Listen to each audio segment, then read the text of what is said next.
Myanmar ও থাইল্যান্ডের মতো বাংলাদেশেও একই ধরনের বড় ভূমিকম্প হওয়ার আশঙ্কা রয়েছে।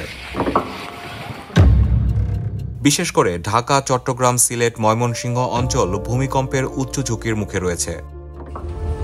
মিয়ানমার ও থাইল্যান্ডে শুক্রবারের শক্তিশালী ভূমিকম্পে ব্যাপক হতাহতের পর আজ শনিবার সকালে ফায়ার সার্ভিস সদর দপ্তর এক সংবাদ বিজ্ঞপ্তিতে এ সতর্কবার্তা জানিয়েছে।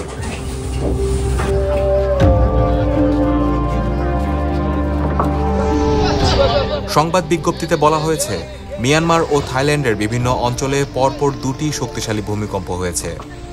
রিক্টার স্কেলে ভূমিকম্প দুটির মাত্রা ছিল যথাক্রমে ৭.৭ ও ৬.৪। এতে দেশ দুটি বেশ ক্ষয়ক্ষতির সম্মুখীন হয়েছে।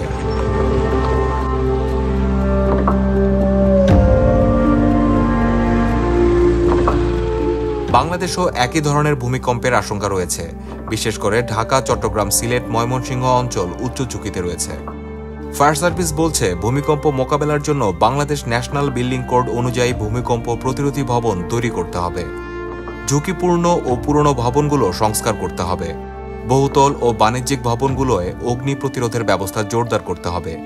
এছাড়া গ্যাস, পানি ও বিদ্যুতের লাইন ঠিকঠাক আছে কিনা তা নিশ্চিত করতে হবে। জরুরি টেলিফোন নাম্বার যেমন ফায়ার সার্ভিস, অ্যাম্বুলেন্স, পুলিশ, হাসপাতাল ও অন্যান্য জরুরি নম্বরগুলো ব্যক্তিগত পর্যায়ের পাশাপাশি সব ভবন কিংবা স্থাপনায় সংরক্ষণ করতে হবে। এগুলো দৃশ্যমান স্থানে লিখে রাখতে হবে।